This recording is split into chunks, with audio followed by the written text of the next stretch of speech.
de la matinée. Est-ce que vous m'entendez bien? Oui, ok. Donc, on a présentement fermé tous les micros. Donc, on vous demanderait jusqu'à la fin de la présentation de garder vos micros fermés, s'il vous plaît.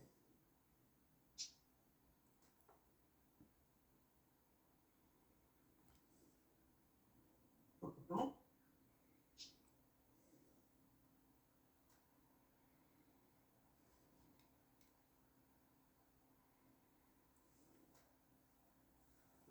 Donc, avant de commencer, on va vous demander, comme je viens de vous mentionner, d'ouvrir vos caméras. Donc, l'ouverture de la caméra est obligatoire et de fermer vos micros.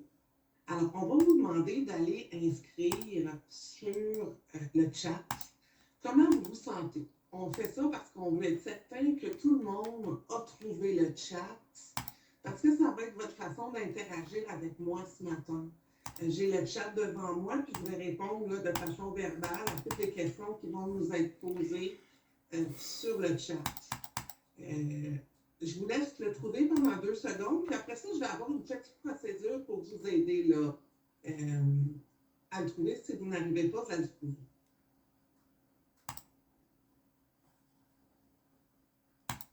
Donc, on veut juste vous rappeler, pendant que vous faites ça, que cette séance, elle est rémunérée. Alors,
difficulté avec le formulaire, vous pouvez saisir là, votre nom, votre numéro d'employé dans le chat si vous n'arrivez pas là, à remplir le formulaire. Vous pouvez utiliser des emojis tout le temps de la rencontre aussi si vous voulez interagir. La deuxième façon, c'est avec un cellulaire. Donc, il y a 3 petits points en bas de votre écran. Vous glissez la petite barre vers le haut pour faire apparaître le menu. Puis là, vous appuyez sur l'icône clavardage. Alors, vous pouvez sélectionner de cette façon le lien du formulaire. Puis, entrer votre nom, votre numéro d'employé dans la conversation si jamais vous êtes incapable d'ouvrir le formulaire.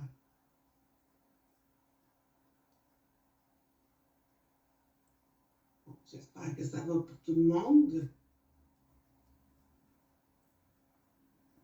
S'il vous plaît, moi j'ai des difficultés de le faire. Comme je viens de mentionner quelques fois, on vous demande dans ce cas d'écrire votre nom et votre numéro d'employé dans le chat, s'il vous plaît.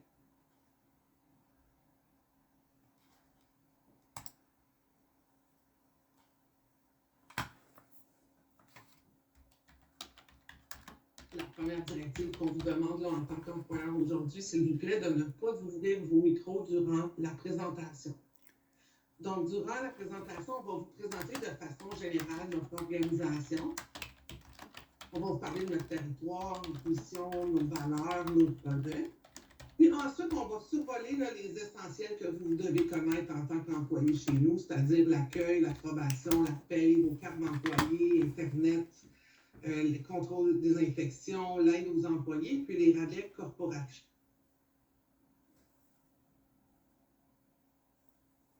Finalement, on va recevoir nos partenaires là, de d'autres départements, du département des conditions d'exercice et du département de la planification des horaires et des activités de remplacement. Alors, à la toute fin, vous allez être invité à rencontrer vos syndicats respectifs. On va vous faire parvenir le lien durant la deuxième pause. Donc, gardez là, les yeux sur votre courriel. Alors, sans tarder, je vous présente M. Jean-François Fortin-Véro, qui est notre directeur général. Oups.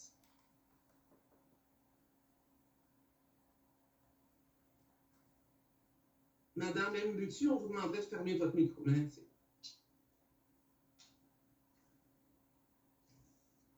Marie-Belle, est-ce que tu pourrais garder les yeux sur les gens qui ouvrent leur micro? Ok, c'est bon. Ben, je vais t'avertir quand je les désactive tous pour que tu réactives le tien. En fait, si tu regardes dans le haut de la liste, tu vois les celles qui sont ouvertes. Oui, mais des fois, il y en a beaucoup. Et on va demander aux gens, là, encore une autre fois, s'il vous plaît, étant donné qu'on a des vidéos, on a des conversations, on vous demanderait, s'il vous plaît, là, de ne pas ouvrir vos micros. Je vais juste désactiver tout le monde, puis tu pourras le réactiver le tien. Ouais. Tu peux y aller. Merci.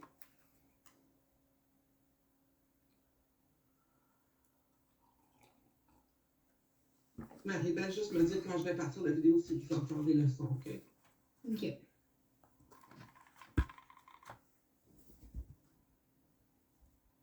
Non, on l'entend pas. Vous l'entendez pas?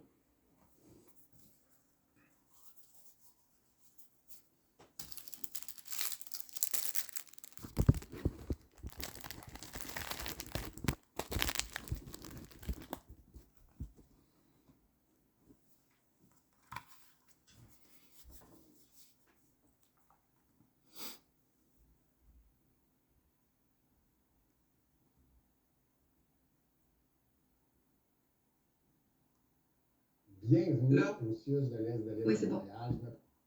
2 secondes.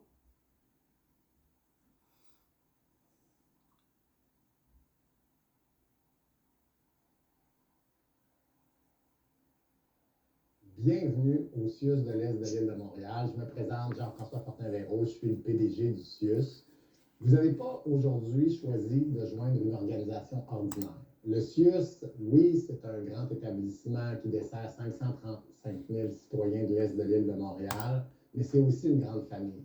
Une famille où il y a plein d'opportunités, des opportunités dans le travail que vous allez faire, que vous avez choisi de faire avec nous, mais aussi des opportunités dans tous les milieux, des opportunités pour vous faire cheminer dans l'ensemble de votre carrière, et ce, dans tous les domaines qu'offre la santé, des soins directs aux patients, en passant par toutes les équipes de soutien. Non seulement c'est une grande famille, le CIUS, mais c'est aussi un endroit de recherche, d'enseignement, d'innovation. On fait de la recherche pour faire avancer la science, pour donner des nouveaux soins aux patients. On fait de l'enseignement pour préparer la relève de demain.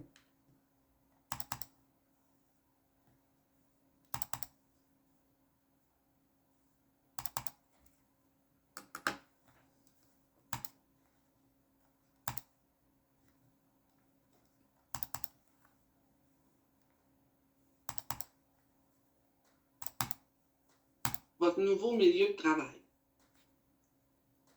Donc, notre mission au CIUS, c'est de veiller à la santé et au bien-être de la population de notre territoire. Les CIUS sont nés de la fusion en 2015, qui a été conçue dans le but d'assurer une véritable intégration des services puis de permettre un parcours de soins plus simple et plus fluide pour les patients. L'île de Montréal est partagée en 5 CIUS, puis il y a aussi les 6 qui sont des centres intégrés de santé et de services sociaux en dehors de Montréal. Il y a aussi le CHUB, le CUSUM, puis plusieurs autres. Alors, pour mener à bien sa mission, notre CIUS a pris plusieurs engagements qui sont regroupés autour de 4 axes que vous pouvez voir là, sur l'écran. Donc, le premier axe, c'est un accès simplifié des services de proximité. Ça veut dire que ce sont des services qui sont appropriés, rapides, fluides, puis qu'on a des nouvelles technologies puis des informations claires. Le deuxième axe, c'est des pratiques de qualité centrées sur l'expérience usagée, où on met de l'avant la sécurité des usagers et la constante amélioration des soins et des services. Comme vous pouvez voir, le troisième axe, c'est un milieu de travail humain et en santé. C'est un milieu de travail positif qui reconnaît et développe le potentiel individuel puis celui des équipes. Et le quatrième axe, ce sont des services de pointe et des pratiques d'excellence où le CIUS a l'innovation à cœur par la recherche ou l'enseignement. Donc maintenant, la mission universitaire, ça c'est le U pour universitaire dans l'acronyme du mot CIUS. Donc, le CIUS est affilié à l'Université de Montréal, puis il joue un rôle important dans la formation des professionnels puis dans la relève en santé. Alors, les centres d'enseignement offrent des centaines de cours, des présentations scientifiques, des colloques pour les stagiaires, les professionnels et les usagers. Alors, on a plusieurs stagiaires, que ce soit au niveau professionnel, collégial ou universitaire. Alors maintenant, l'innovation en santé se passe dans l'Est. Ça, c'est une campagne publicitaire qui a eu lieu là, dans le métro.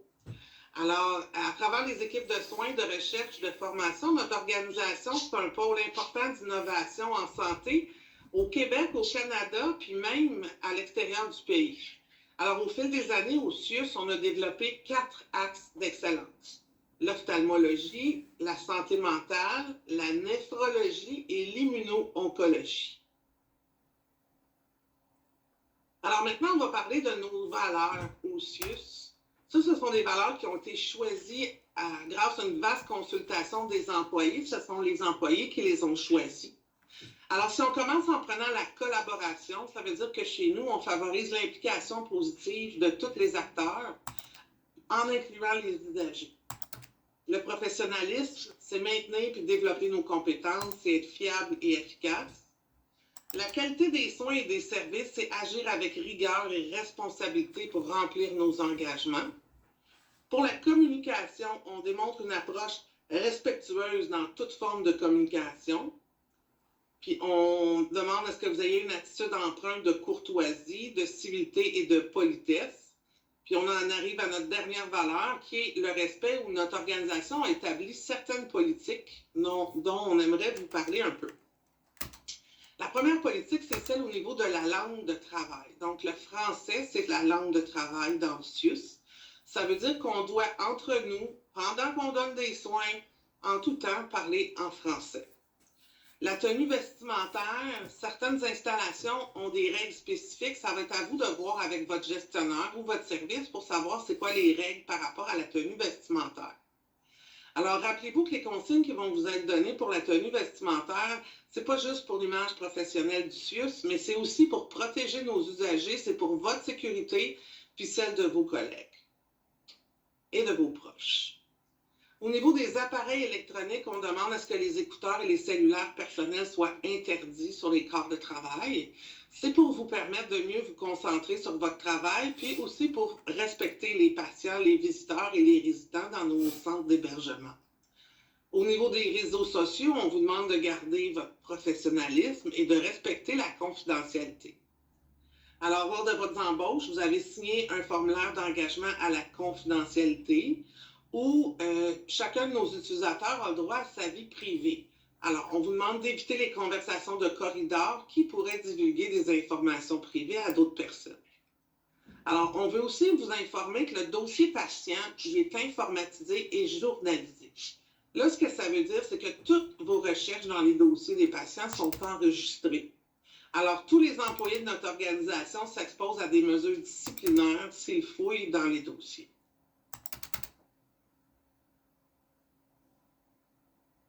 Alors maintenant, on va parler du CIUS et des projets qui sont tournés vers l'avenir. Alors, le CIUS a inauguré le Centre intégré de dialyse Raymond Barcello en 2019.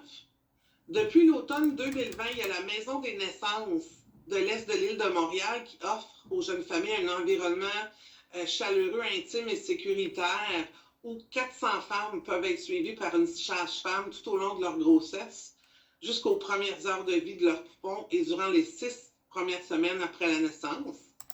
En 2022, c'est une maison alternative qui a vu le jour. D'ici 2025, les travaux d'agrandissement du bloc opératoire de l'hôpital Santa Cabrini vont être terminés. Puis d'ici 2029, il y a les travaux de modernisation de l'hôpital Maisonneuve-Rosemont qui vont être terminés. Alors, on a plusieurs équipes qui travaillent à la réalisation de ces projets. N'oubliez pas, si jamais vous avez des questions durant la présentation, vous n'avez qu'à les poser dans le chat et je vais y répondre à mesure. Donc, ici, on va vous présenter brièvement d'autres éléments. Chez nous, on a 2 centres de recherche, 7 fondations, 65 cliniques médicales, dont 16 groupes de médecine familiale qu'on appelle des GMF, et 8 groupes de médecine familiale réseau. Alors, le budget général du CIUS est de 1,2 milliard de dollars. Je ne sais pas si vous le saviez, mais le CIUS est le 2e plus grand employeur de l'Est de l'île de Montréal, avec plus de 19 474 employés là, qui travaillent chez nous. Alors, il ne faudrait pas oublier qu'on a aussi 286 médecins omnipraticiens, 584 médecins spécialistes et 18 dentistes.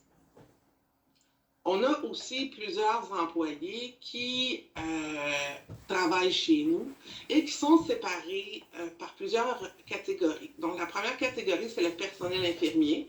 On y retrouve les infirmières auxiliaires, les infirmières cliniciennes. On a le personnel paratechnique et les préposés aux bénéficiaires. Alors, le personnel paratechnique, ça inclut les assistants techniques en pharmacie et les auxiliaires aux services de santé et services sociaux. On a aussi le personnel d'hôtellerie et des bâtiments, qui inclut le service alimentaire, l'entretien ménager, les ingénieurs, les architectes, les menuisiers et les peintres. On a les professionnels et les technologues spécialisés. Là-dedans, on peut inclure les pharmaciens, les inhalothérapeutes, ergothérapeutes, les technologues en imagerie médicale, les technologues en laboratoire. On a les professionnels cliniques, c'est-à-dire travailleurs sociaux, psychologues, éducateurs spécialisés. Puis, on a les personnels de bureau, techniciens professionnels de l'administration, agents administratifs, conseillers en ressources humaines, ou en communication, ou en finance. Alors, avant de poursuivre pour le reste de la présentation, à plusieurs reprises, on va vous donner des informations qui concernent soit votre probation, soit votre catégorie d'emploi, plusieurs informations. Vous allez les retrouver dans votre lettre d'embauche, c'est-à-dire la lettre où vous avez pris le lien pour venir ici ce matin, là. C'est à cet endroit que vous allez retrouver plusieurs informations. Donc, ça serait important que vous l'ayez pas trop loin de vous pour pouvoir savoir qu'est-ce qui s'applique à vous au courant de la présentation.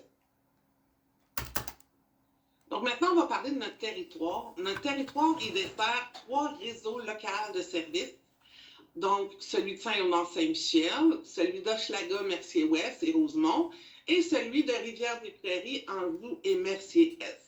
Alors, vous pouvez peut-être en entendre parler selon d'autres noms. Hochelaga, Mercier-Ouest et Rosemont, on appelle ça chez nous Lucille-Teasdale. Et Rivière-des-Prairies, Anjou et Mercier-Est, on appelle ça Pointe-de-l'Île ou PDI. Alors, ce sont des mots que vous allez très fréquemment entendre. Alors, en premier, on va se demander, un CIUS, c'est quoi? Un CIUS, c'est un centre intégré universitaire de santé et de services sociaux. Alors, l'un des grands défis d'un CIUS, c'est la diversité des services et des clientèles. Alors, parfois, on va parler d'usagers, de patients ou de résidents. Alors, un usager, c'est une personne qui pourrait avoir recours aux services de santé ou aux services sociaux, qu'il soit malade ou non. Alors, le terme usager, là, c'est le terme général. Si on veut apporter une nuance, un patient, c'est quelqu'un qui consulte un médecin, puis un résident, c'est quelqu'un qui est hébergé en CHSLD. Donc, si on regarde maintenant sur l'écran, on voit qu'au CIUS, on a 2 hôpitaux, 2 instituts, 15 CHSLD aussi, communément appelés des centres d'hébergement, et 8 CLSC. Donc, ça fait en tout 26 installations.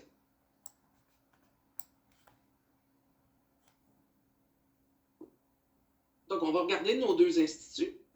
On a l'Institut universitaire en santé mentale de Montréal, qui s'appelait autrefois Louis-Hippolyte Lafontaine. C'est un centre hospitalier de soins psychiatriques où il y a 2078 places d'hébergement. On a l'Institut universitaire d'hémato-oncologie et de thérapie cellulaire qui se retrouve à l'hôpital Maisonneuve-Rosemont. On a aussi 2 hôpitaux. On a l'hôpital Santa Cabrini, qui est un centre hospitalier spécialisé surtout en langue italienne. Puis on a l'hôpital Maisonneuve-Rosemont, qui est un centre hospitalier de soins généraux qui est surspécialisé. On a 15 centres d'hébergement de soins de longue durée. Ces CHSLD ont pour mission d'offrir un milieu de vie substitut, que ce soit de façon temporaire ou permanente, aux adultes qui sont plus capables de demeurer dans leur milieu de vie en raison d'une perte d'autonomie. Alors, au CIUS, on a 2400 lits dans ces 15 centres d'hébergement. On a un de ces centres qui est spécialisé auprès des personnes de culture italienne et un autre auprès des personnes de culture polonaise. Alors, on a aussi des contrats avec des résidences privées pour aînés puis des ressources intermédiaires de type familial. Ce sont des milieux de vie qui sont complémentaires. Alors maintenant, si on regarde les CLSC, on en a 8 sur notre territoire. On a Messières, Hochelaga Maisonneuve, Rosemont, Saint-Léonard, Olivier-Guimond, Rivière-des-Prairies, Saint-Michel et le CLSC de l'Est de Montréal. Alors, qu'est-ce qu'on retrouve dans un CLSC? Il y a des accueils psychosociaux, des prélèvements, des cliniques de nourrissons, des consultations médicales pour des urgences mineures, des interruptions de grossesse, des soins infirmiers et de la vaccination. Alors, on voudrait maintenant vous apporter qu'on a maintenant une politique sans fumée qui est déployée dans l'ensemble des installations du CIUS. Alors, les espaces extérieurs, il est maintenant interdit de fumer tant à l'intérieur que dans les espaces extérieurs des établissements. Et les espaces extérieurs, ça comprend les terrains extérieurs, ça comprend les stationnements, l'intérieur des véhicules dans les stationnements. Alors, on vous invite à être vigilant puis à respecter là, la signalisation à cet effet. Alors, vous pouvez prendre connaissance des ressources qui sont offertes pour diminuer ou cesser de fumer là, sur notre intranet. Alors, on vous demande là, d'être vigilant et de respecter la signalisation.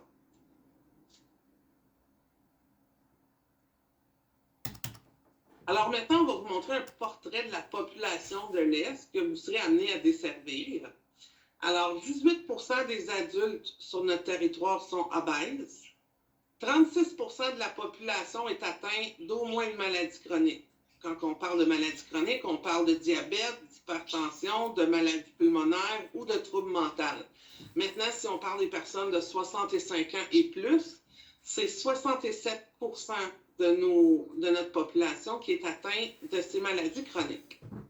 Alors, 32% des décès chez nous sont causés par des tumeurs malignes. Alors, pour vous orienter, il y a une carte virtuelle qui a été créée pour vous aider à vous retrouver dans les différentes installations. Alors, vous allez trouver toutes les offres de transport autour du CIUS, les supports à vélo, les Bixi, les parcours de marche, les autobus, les métros.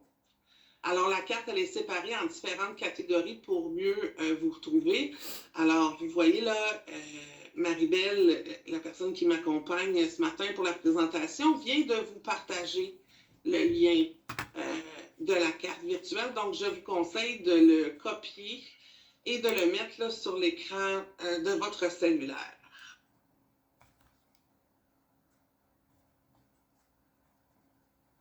Alors, avant de prendre la première pause, on va vous inviter à écouter une vidéo qui sollicite votre vigilance auprès des enfants afin de bien comprendre votre responsabilité.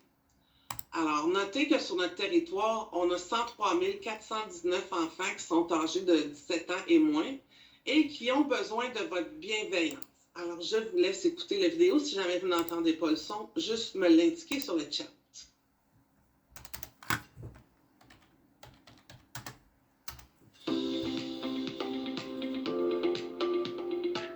Pourquoi parler de bienveillance auprès des enfants? L'adage dit qu'il faut tout un village pour soutenir et élever des enfants. Vous faites partie, comme citoyen dans vos quartiers, mais aussi comme employé dans la grande communauté du CIUS de l'Est de Montréal, de ce village. Et nous avons besoin de vous pour assurer la bienveillance auprès des enfants. Comme employeur, nous souhaitons augmenter le niveau de bienveillance auprès des enfants. C'est une mission collective où chacun de nos petits gestes individuels compte. Grâce à cette vidéo, Vous augmenterez votre niveau de vigilance auprès des enfants.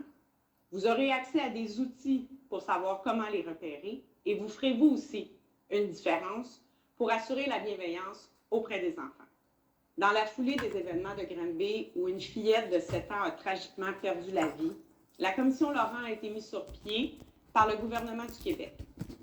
Sur le territoire du CIUS de l'Est, c'est 5 infanticides qui ont été commis dans les 2 dernières années. C'est plus de 4500 signalements qui sont faits au DPJ pour les enfants du territoire du CIUS de l'Est de l'île de Montréal. C'est pour cette raison que nous avons assuré un leadership fort pour mettre sur pied un comité responsable de la bienveillance auprès des enfants. Qu'est-ce que la négligence? La négligence est une carence significative à la réponse aux besoins des enfants qui sont fondamentaux. En fait, la négligence, ce n'est pas un geste que l'on pose comme la maltraitance. C'est plutôt un geste que l'on ne fait pas. Il existe 5 formes de négligence. La négligence physique qui concerne l'habillement, la salubrité, le logement. La négligence médicale lorsqu'on refuse des soins à l'enfant. La négligence éducationnelle, la négligence émotionnelle et celle communautaire lorsqu'il y a une absence de politique pour soutenir le développement des enfants dans une communauté. Les conséquences de la négligence auprès des enfants sont importantes. D'abord, elles ont un impact sur le développement cognitif, affectif et social de l'enfant. Elles peuvent entraîner d'autres mauvais traitements, des traumatismes et aussi causer la mort. Comment repérer la négligence? Peu importe votre type d'emploi au CIUS de l'Est de l'île de Montréal, vous pouvez faire une différence en vous posant les bonnes questions. D'abord, est-ce que l'adulte qui est devant moi exerce un rôle parental? Est-il responsable d'un enfant? Si oui, est-ce que son état physique ou mental interfère sur le développement de cet enfant? Finalement, y a-t-il un réseau social autour de cet adulte pour le soutenir dans l'exercice de son rôle parental? En vous posant les bonnes questions, si vous avez des inquiétudes, vous pouvez vous aussi agir. Quels sont les outils à votre disposition? Un peu comme on ne se présente pas à l'urgence pour un problème de santé mineure, la DPJ doit être contactée dans un ultime recours. Avant d'appeler la DPJ, vous pouvez faire des actions. D'abord, contactez le 211 pour connaître les ressources dans votre communauté au niveau de l'aide alimentaire, de l'aide au logement. Voir avec votre supérieur immédiat à vous guider dans vos préoccupations. Nous contacter à la direction du programme jeunesse et des activités de santé publique via nos guichets d'accès intégré jeunesse. Finalement, n'hésitez surtout pas. Devant une urgence de la situation, vous pouvez aussi contacter les 2 directions de la protection de la jeunesse de l'île de Montréal. Pour en savoir plus, sachez qu'on a créé aussi une zone sur Intranet au niveau de la bienveillance auprès des enfants. Vous y retrouverez une foule d'informations utiles et aussi une autre capsule de sensibilisation sur la bienveillance et la négligence auprès des enfants.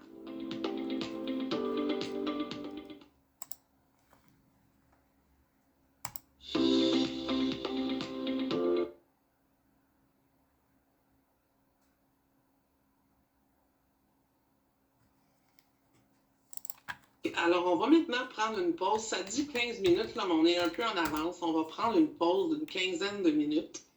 Ce qu'on va vous demander, là, il est 9h01, on va revenir à 9h15, c'est de ne pas sortir de la présentation parce que là, quand tout le monde sort et revient au bout de 15 minutes, c'est difficile de réintégrer tout le monde. Donc, on va vous demander de laisser votre ordinateur ou votre cellulaire là pour aller prendre votre pause. Puis, on se rejoint à 9h15.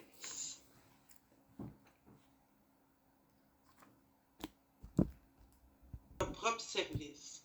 Alors, pendant le début de votre intégration, il y a une trousse de formation qui va être mise à votre disposition. Alors, je vous demanderai de prendre en note, de ne pas oublier, si jamais votre gestionnaire n'y pense pas, de demander votre trousse de formation.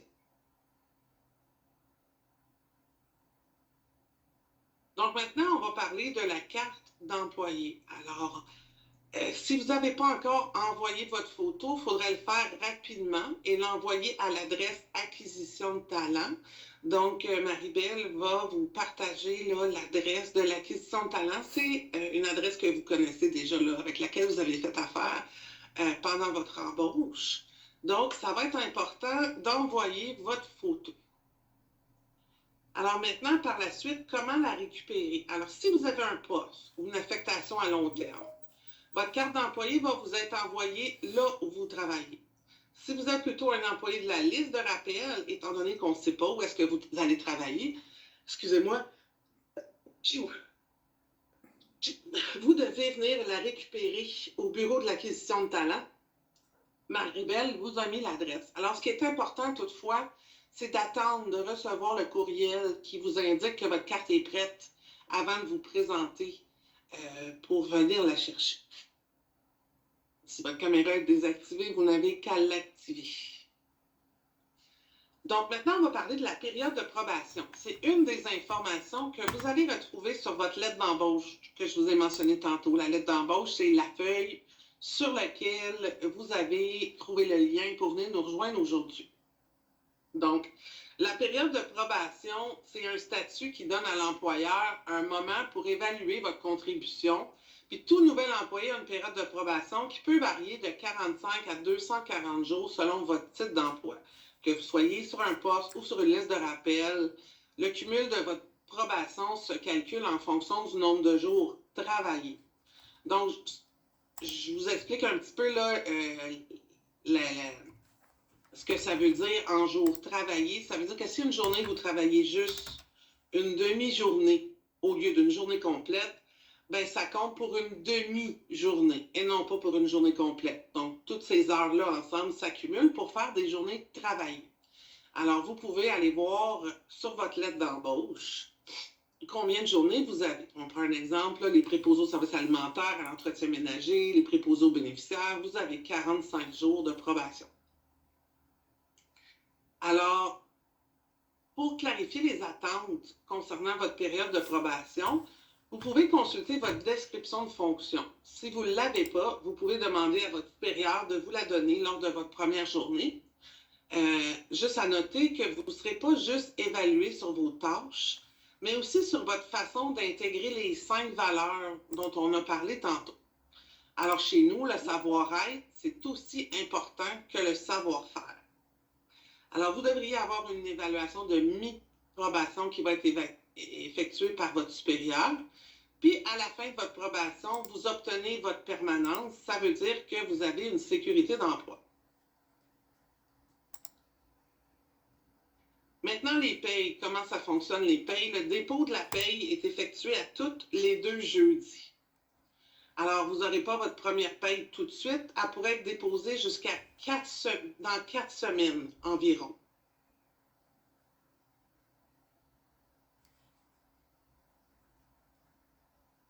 Maintenant, au niveau des communications, comment est-ce que vous pouvez vous informer? Il y a plusieurs outils qui sont à votre disposition.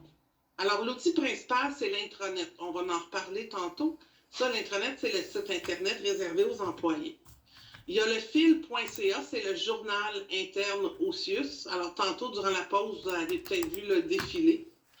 Il y a les notes de service que vous allez trouver aussi sur intranet. Vos gestionnaires, vos collègues, vous pouvez leur poser des questions. Dans les établissements, il y a des babillards. Et il y a les réseaux sociaux. Alors, vous pouvez nous suivre en grand nombre sur LinkedIn, Facebook, Instagram, YouTube et Twitter. Alors, si vous n'avez pas eu la chance de visionner la série documentaire de garde 24/7, je ne sais pas, il y en a qui l'ont vu là parmi vous. Ça, c'est filmé chez nous, dans nos murs. Alors, ça se passe à l'hôpital Maisonneuve-Rosemont, à Santa Cabrini, puis à l'Institut universitaire en santé mentale. Alors, si jamais vous voulez la regarder pour avoir une meilleure idée de votre nouveau milieu de travail, la série est disponible en ligne gratuitement sur le site de Télé-Québec. Donc, ça s'appelle De garde 24/7.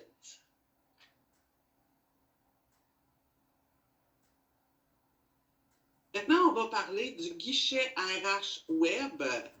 Le guichet, on va demander à tout le monde de fermer vos micros, s'il vous plaît.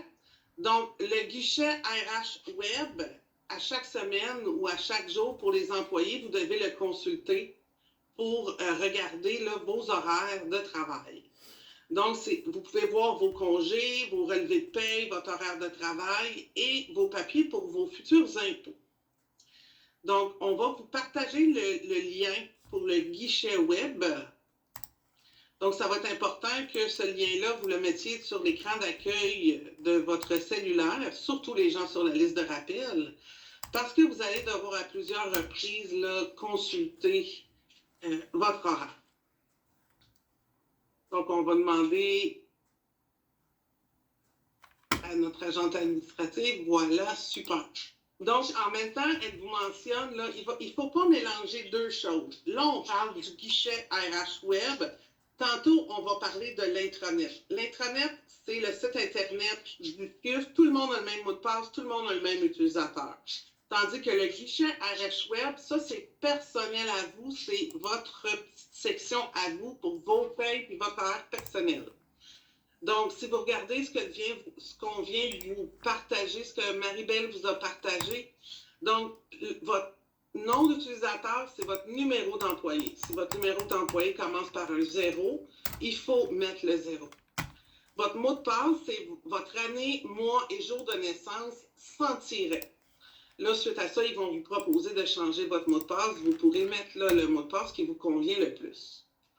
Donc, si ça ne fonctionne pas, si jamais vous n'avez pas encore votre numéro ou quoi que ce soit, il y a une adresse là, qui vous a été partagée, c'est MTL Octopus, où vous pouvez écrire à l'adresse virtuo pour dire que ça ne fonctionne pas de votre côté. Mais il ne faut pas vous mélanger parce qu'il y en a qui essaient de mettre les mots de passe du guichet dans Intranet et vice-versa. Ce sont deux choses totalement différentes. Donc, voici une courte vidéo là, pour vous permettre là, de connaître un petit peu le guichet web. Juste vous mentionner que tout dernièrement, il y a eu une modification. Madame Sandra, on voit là, dans l'écriture juste au-dessus, c'est l'année, le mois et le jour, l'inverse. Donc, le guichet web a été légèrement modifié depuis quelques semaines, donc il n'est plus tout à fait pareil que ce que vous allez retrouver là, dans la vidéo. Mais les mêmes onglets sont là, c'est juste qu'ils ont été déplacés à gauche plutôt que d'être en haut.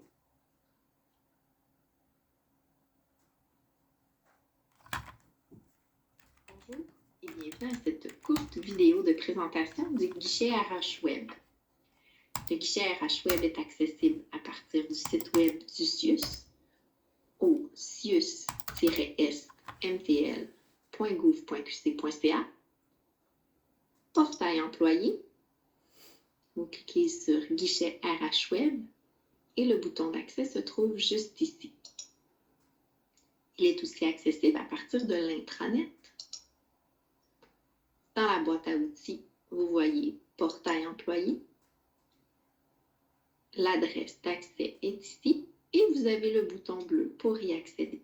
Mais juste avant de nous rendre au guichet RH, parlons des possibilités du guichet. Le guichet vous permet de consulter votre horaire de travail, modifier vos informations personnelles, consulter vos relevés de paye et vos feuillets d'impôt, et finalement, entre autres, de consulter et postuler sur les affichages de poste. Sur cette page intranet et sur la page du site Internet se trouvent des vidéos tutoriels vous expliquant le fonctionnement du guichet. Vous pourrez voir, entre autres, une courte vidéo concernant les affichages de poste. Je vous invite à les visionner tous et elles pourront certainement répondre à vos questions. Rendons-nous maintenant sur le guichet. Si vous avez un poste informatique personnel au travail ou un ordinateur personnel à la maison, je vous invite à enregistrer grâce à la petite étoile cette adresse. Vous pourrez y accéder en tout temps. Le guichet d'accès web vous demande de rentrer vos codes d'utilisateur et mots de passe qui vous seront fournis à votre journée d'accueil. Le code d'utilisateur représente votre numéro d'employé. À des fins d'explication, j'utilise un compte générique.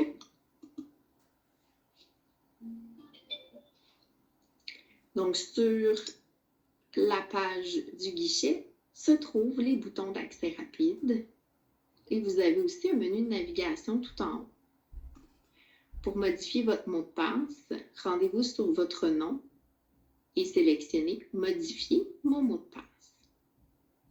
Vous pouvez aussi changer vos informations personnelles dans un cas, par exemple, de déménagement en cliquant sur « Mon dossier » et « Renseignements personnels ». Retournons à la page d'accueil. Vous pourrez consulter vos relevés de paye, votre horaire et postuler sur les affichages de poste. Ceci conclut la vidéo de formation sur le guichet RH Web. Merci beaucoup et bonne journée.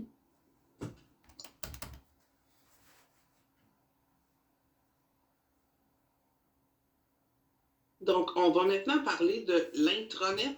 L'intranet, c'est la plateforme web interne pour tenir là, tous les employés informés de toutes les nouveautés chez nous. Donc, c'est accessible en tout temps depuis tous les ordinateurs du CIUS sans avoir de code d'accès. Toutefois, si vous y accédez de la maison ou sur votre cellulaire, on appelle ça l'extranet. C'est la même chose que l'intranet, mais vu que vous êtes à l'extérieur, vous devez entrer les mots de passe pour pouvoir y accéder. Donc, on va demander à Marie-Belle de vous partager là, le nom d'utilisateur et le mot de passe. Donc, si vous avez des questions, savoir comment fonctionnent les ressources humaines, à qui je dois faire parvenir telle chose, peu importe la question que vous avez, là, on va trouver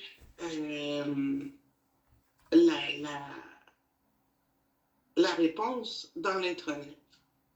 Vous dites que vous n'avez pas accès à la plage des postes affichés sur la plateforme. Là, présentement, il n'y a peut-être pas de postes qui sont affichés. Donc, M. Jacques, vous allez avoir accès aux postes quand il y aura un affichage de poche. Il n'y en a pas à tout moment. Là. Il y en a 6 par année.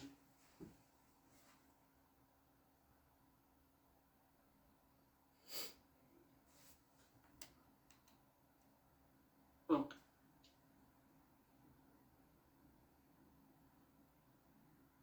Bonjour et bienvenue à cette courte vidéo de présentation de l'intranet, un outil utile au quotidien.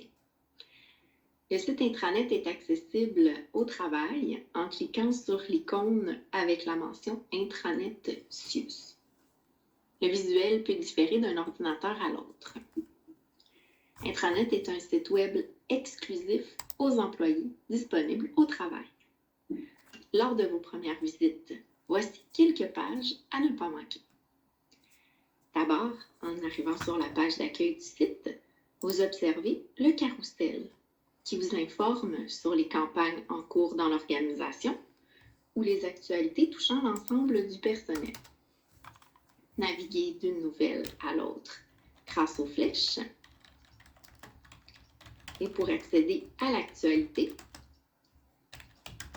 cliquez sur le titre en bleu.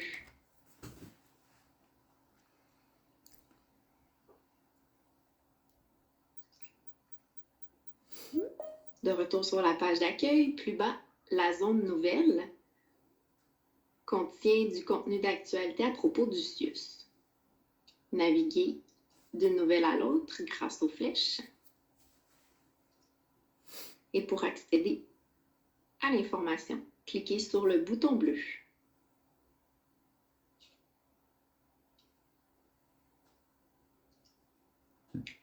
Consultez régulièrement ces deux zones pour demeurer informé. Maintenant, la boîte à outils, qui est à droite du carrousel, contient les liens vers des outils ou des outils du quotidien. Lors de vos premières journées ou semaines, nous vous encourageons à consulter la page « Nouveaux employés ». Vous trouverez l'information divulguée aujourd'hui sur cette page, dans votre séance d'accueil. Vous trouverez entre autres de l'information concernant les programmes d'aide en santé psychologique, en santé organisationnelle, des cours de groupe dans nos installations et d'autres services de santé. Prenons par exemple les cours de groupe. Pour accéder à la page, vous y trouverez tous les détails concernant les cours selon votre installation. Au moment de l'enregistrement, il y a des cours à l'hôpital Santa Cabrini Ospedale et à l'Institut universitaire de santé mentale.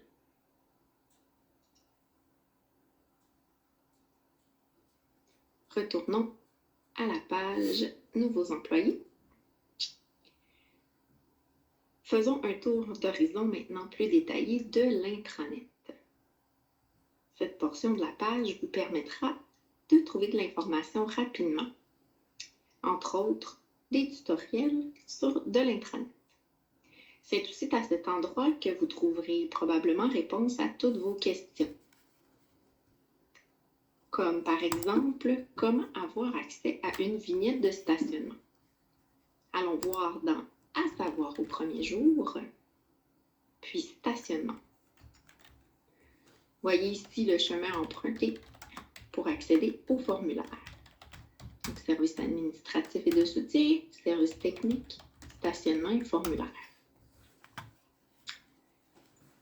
Vous voyez donc ici tous les formulaires de demande de permis à remplir et à envoyer selon les indications.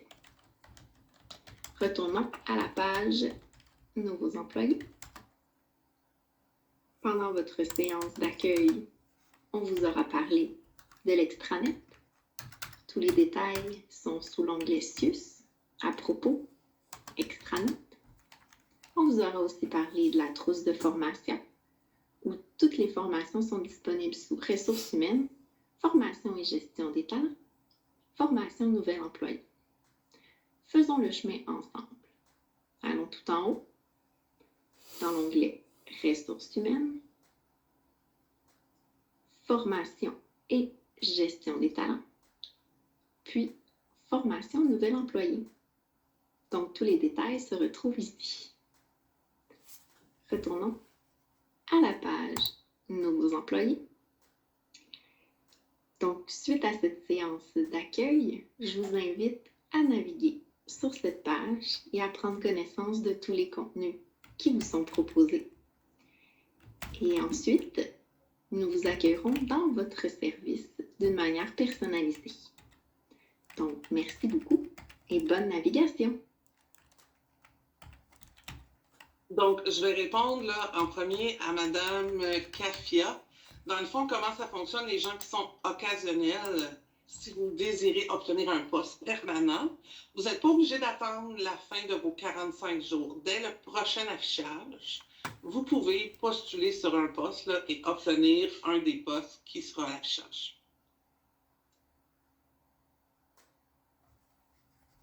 Donc maintenant, si on parle de votre trousse de formation qu'on a mentionné tantôt, alors on vous recommande de suivre les formations qui sont présentées, puis les formations en fonction de votre titre d'emploi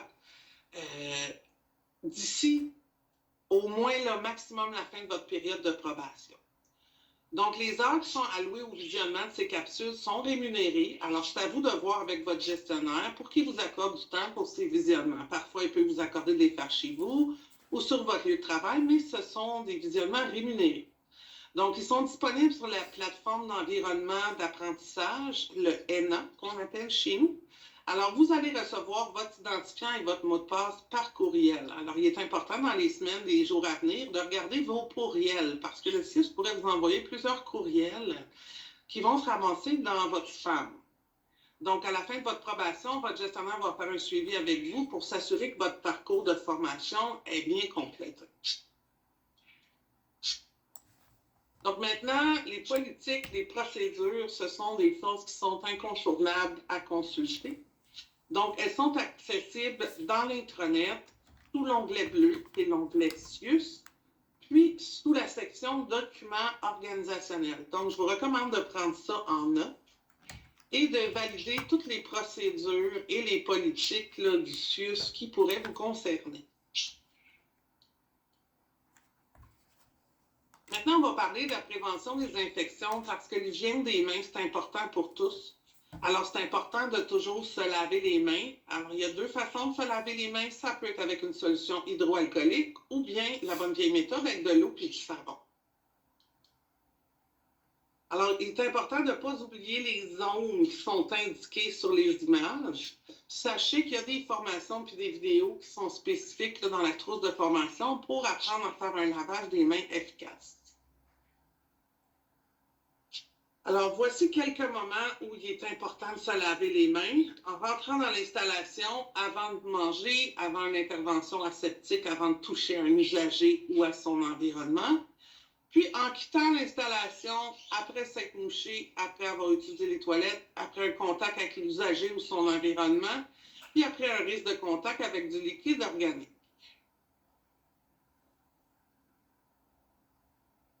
Donc, maintenant, si on parle de la santé et de la sécurité du travail, c'est vraiment au cœur de nos préoccupations au CIUS. Alors, il y a plusieurs choses qui sont en place là, pour identifier, corriger puis contrôler les risques.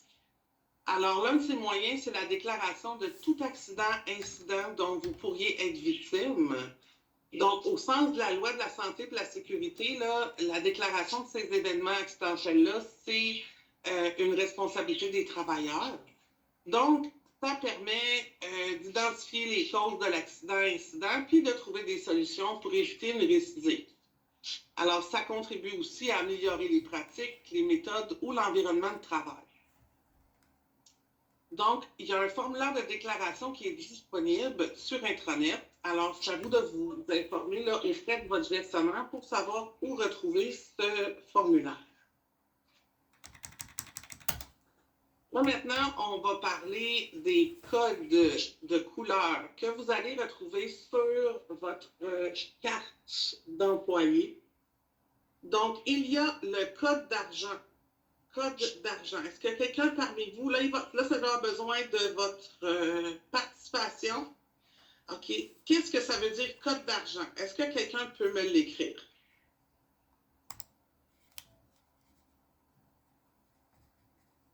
Qu'est-ce qu'un code d'argent?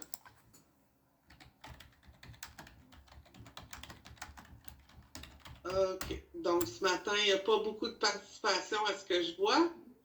Un code d'argent, c'est un usager menaçant d'une arme. C'est ça. Maintenant, qu'est-ce qu'un code blanc? On vous demanderait de participer un petit peu. Un code blanc, c'est effectivement un usager violent. Maintenant, qu'est-ce qu'un code bleu? Un problème cardiaque. On vous demande de garder vos micros fermés, s'il vous plaît. C'est effectivement un arrêt cardiaque. Un usager en urgence. Marie-Belle, est-ce que tu peux me fermer tous les micros, s'il te plaît? Oui, c'est bon. Donne-moi un instant. Tu peux rallumer le tien. On n'oublie pas la consigne, tout le monde. C'est votre première consigne qu'on vous donne en tant qu'employeur, c'est de ne pas ouvrir vos micros, s'il vous plaît.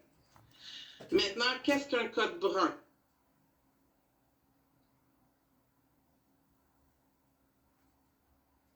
C'est effectivement un déversement toxique. Un code jaune? Oh, le gris, excusez-moi, le gris. Qu'est-ce qu'un code gris? C'est ça. Tantôt, le code brun, c'était un déversement de matière dangereuse et le code gris, c'est une fuite toxique. Maintenant, le code jaune, ça, on l'entend quand même assez régulièrement, des fois dans les centres d'hébergement, c'est une personne qui est disparue, effectivement. Le code noir, c'est une bombe, effectivement. Le code orange,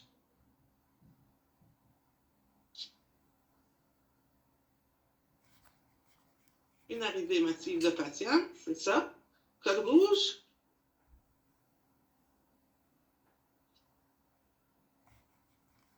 un incendie. Et le code vert,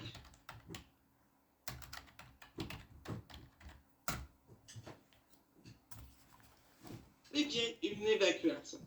Donc, tous ces codes vont se retrouver là, derrière votre carte d'employé. Donc, vous allez entendre ça de la façon suivante. attention, attention, code argent, confinement immédiat. Donc, par la suite, vous allez avoir des directives exactes sur quoi faire, mais c'est de cette façon que sont lancés les codes-là dans l'hôpital. Maintenant, on va parler, là, chez nous, on a des programmes de mentorat, de supervision de stage. Donc, on sait tous que quand on commence un nouvel emploi, ce qu'on a appris à l'école est un petit peu différent de la réalité sur le terrain. Alors, le CIUS a développé un programme de mentorat. Donc, il y a des mentorats qui sont disponibles. Là. Si vous avez de l'expérience, vous pouvez aussi devenir mentor plus tard là, au cours de votre embauche. Donc, on a de la supervision de stage. Si vous avez de l'expérience et vous avez envie de devenir superviseur de stage, vous pouvez consulter l'intranet, en parler avec votre gestionnaire, puis devenir superviseur de stage plus tard. Maintenant, si on arrive à ce qui intéresse beaucoup de gens, l'affichage de poste, il y a 6 affichages de postes par année. Vous pouvez postuler dès maintenant s'il y en a un qui sort. Je ne connais pas les dates par cœur. Donc, la nomination des postes se fait sur le bord de l'ancienneté si vous répondez aux exigences. Donc, c'est important de bien lire la description des postes. Vous allez l'obtenir sans que quelqu'un vous appelle pour vous demander si vous le désirez. Si vous avez postulé sur un poste et qu'il vous revient, automatiquement, vous allez être assigné sur ce poste. Alors, ne postulez pas sur tout en disant, ben, je déciderai, mais qui m'appelle. C'est pas comme ça que ça marche.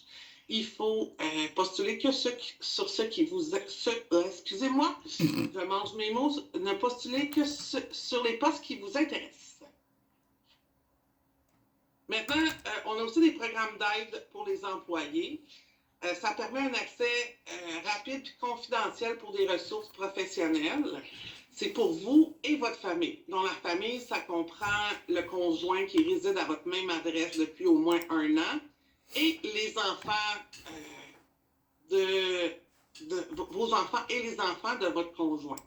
Donc, vous avez droit à 6 heures de consultation par année là, avec des psychologues, des travailleurs sociaux, des psychothérapeutes, des ergothérapeutes et des avocats.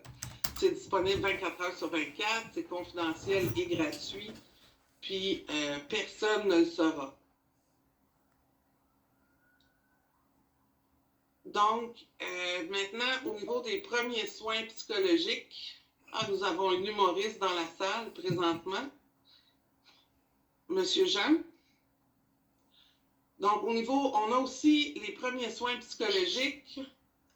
On a un service interne confidentiel, immédiat et ponctuel qui offre un soutien personnalisé. Donc, on a des intervenants qui peuvent répondre à vos besoins. Donc, il y a des rencontres individuelles ou de groupe qui sont possibles. En résumé, là, les premiers soins psychologiques, ça vous permet là, de réduire la détresse puis de favoriser là, votre capacité à faire face à des événements. Donc, Marie-Belle va vous partager les 2 numéros de téléphone. Un des numéros, c'est le programme d'aide aux employés. Puis le deuxième, c'est une liste, là, une ligne téléphonique pour des premiers soins psychologiques, là, si jamais vous en avez besoin. Maintenant, on va parler de l'espace bien-être. Ce sont des activités pour prendre soin de soi ensemble. Alors, il y a des activités qui vous sont suggérées, des activités physiques, salle à manger, création, détente. Puis, il y a des rabais aussi qui vous sont offerts. On a une vidéo explicative là, qui va vous parler un petit peu de cet espace bien-être.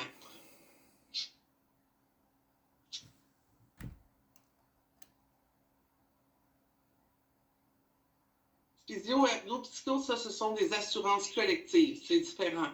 Là, on parlait plus tantôt, là, si vous avez besoin d'aide, si je reviens là, sur mon autre, vous avez besoin de travailleurs sociaux, de psychothérapeutes, d'ergothérapeutes ou d'avocats, et non pas la physio et tout ça. Il ne faut pas mélanger les assurances collectives avec ça. Ça, c'est un programme d'aide aux employés où vous avez le droit à 6 consultations par année. Pour des consultations téléphoniques ou en ligne. Là. Bon, maintenant, je vais vous partager la vidéo sur les objectifs bien-être. Vous pouvez consulter un avocat pour tout problème, oui, mais ce n'est pas quelqu'un qui va vous représenter en cours. C'est seulement quelqu'un qui va vous donner des conseils. C'est une consultation.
Donc, pour répondre à Mme Krapia, là, même si vous êtes un employé occasionnel, c'est pas de contrat chez nous. Il n'y a pas une fin de contrat. Donc, vous pouvez être occasionnel chez nous jusqu'à votre retraite. Là.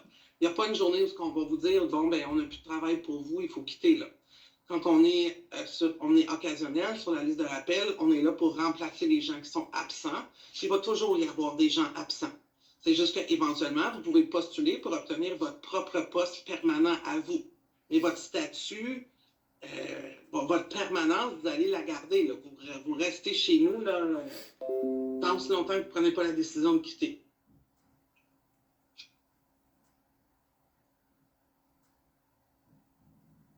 Donc, il est présentement 9h49.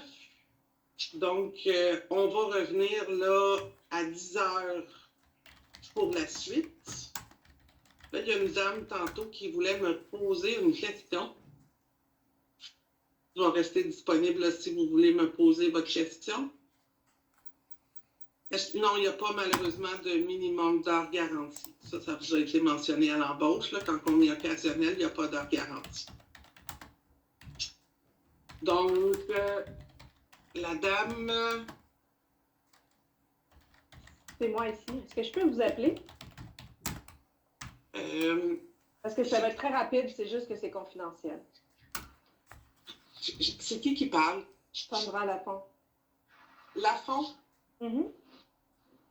Okay. Je vous envoie un message personnel, OK? Oui, après, Joe. OK. Excuse-moi. Oui. Excuse-moi. Oui. Et est-ce que demain on se déplace chez vous? Pardon, je vous entends pas, là. J'ai dit, est-ce que demain on se déplace pour aller à Sherbrooke? Je m'excuse, mais j'ai aucune idée de quoi vous me parlez, madame. J'ai reçu une lettre que demain on se déplace pour aller à Sherbrooke pour aller faire la théorique là-bas.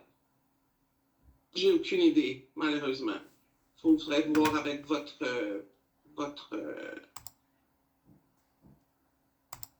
chef, là. Madame Lafont? Oui, on passe par où? J'arrive pas à vous trouver. Là, êtes-vous en mesure de m'envoyer un message sur Teams? Dans des minutes.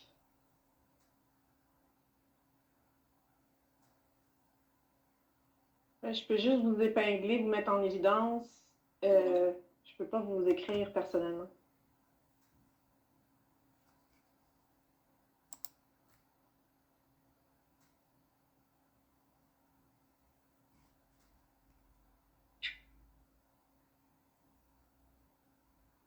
Je ne veux pas trop donner non plus mon... Est-ce que vous êtes en mesure de parler présentement pour que votre nom monte en haut? Là? Madame Sandra? Oui, voulez-vous que je vous écrive? À moins que vous m'écriviez... Parce que j'essaie... J'essaie de vous trouver, là. Je viens d'écrire dans le chat. Vous pouvez faire, je sais pas.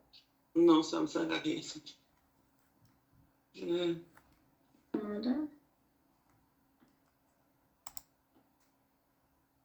Essayez de...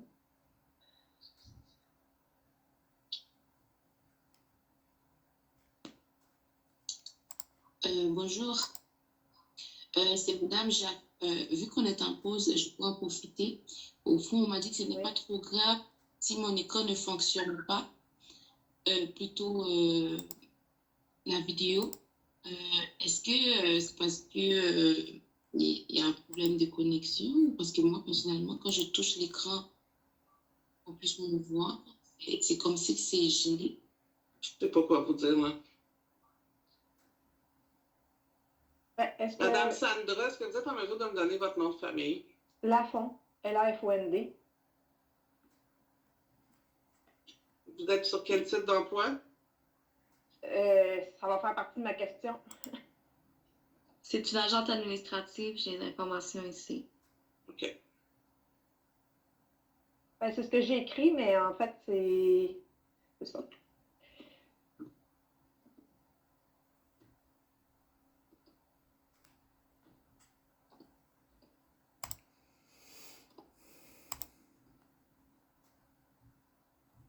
C'est juste parce que Mme Lafont, ça ne tente pas trop de mettre mon numéro. Vos micros fermés.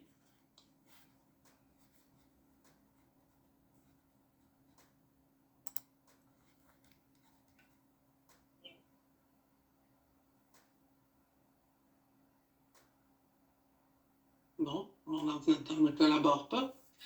Donc, on va maintenant rencontrer une personne des conditions d'exercice. Là, ça va être très important. On va pouvoir évaluer votre capacité à suivre des directives. Donc, c'est important que vous posiez vos questions par écrit et non pas par micro. Ne soyez pas surpris, là, on va fermer les micros. On vous demande là, d'écrire dans la boîte de dialogue vos questions. On vous demande d'écrire des questions générales. Si c'est votre dossier personnel, là, vous allez pouvoir écrire, vous voyez à l'écran l'adresse de conditions d'exercice, ils seront en mesure de vous répondre. Mais la dame qui s'en vient nous rencontrer n'a pas accès à votre dossier personnel en ce moment, donc c'est très difficile pour elle de vous répondre sur des questions personnelles. Donc, ne soyez pas surpris là, si vous posez des questions personnelles. Ça se peut que je passe par-dessus votre question ou que je vous dise que c'est personnel. Alors là, on va rencontrer le service des conditions d'exercice qui s'occupe des assurances collectives, de votre évaluation salariale, de la reconnaissance de votre scolarité, de vos expériences de travail et des avantages sociaux. Alors, qui se trouve avec nous aujourd'hui? Bonjour, c'est Sandra aujourd'hui. Bonjour, bienvenue Sandra. Donc, on va laisser Sandra là, partager son écran et vous faire sa présentation. Suite à la présentation de Sandra, encore une fois, vous pouvez nous poser toutes vos questions par écrit, s'il vous plaît. Donc, je laisse Sandra nous partager son écran. Parfait. Est-ce que vous voyez mon écran ou? Non. Pas encore, OK. Attendez. Ah, le votez pas. Attendez une minute. Oui, là, on voit votre écran. OK, parfait. Donc, bonjour à tous et bienvenue au CIUS de l'Est de l'île de Montréal. Je m'appelle Sandra Lazare et je suis au service des conditions d'exercice. Je suis avec vous aujourd'hui pour présenter notre offre de service ainsi que certains de nos plus grands rôles et responsabilités.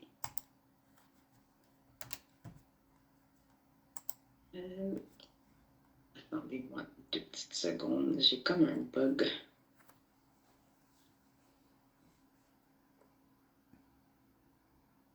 Attendez. Je suis vraiment désolée, on dirait que c'est comme gelé.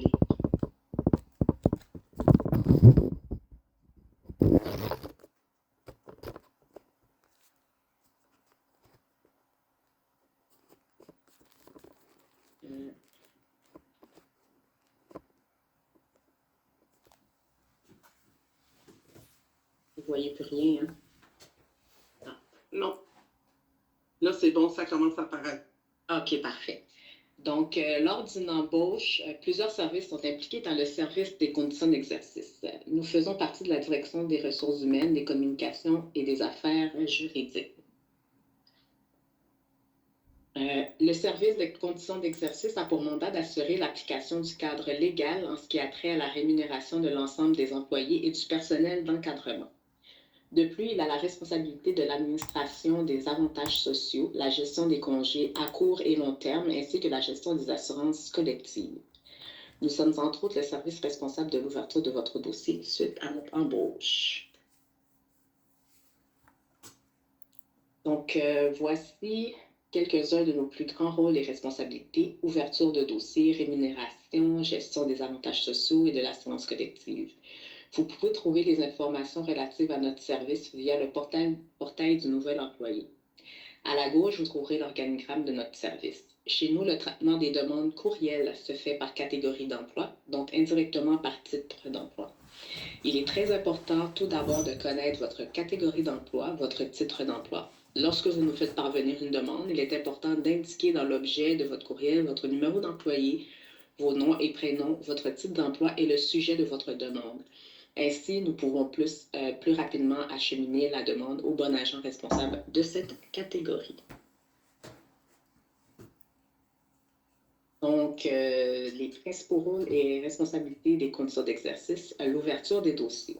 À votre embauche, un dossier numérique est ouvert à votre nom et ce dernier contient l'ensemble de l'information pertinente qui vous est relative. documents d'embauche, diplôme ou copie d'attestation d'études ou d'expérience, avis de nomination. Où trouver l'information sur notre service? Sur l'intranet, onglet Ressources humaines, section Conditions d'exercice.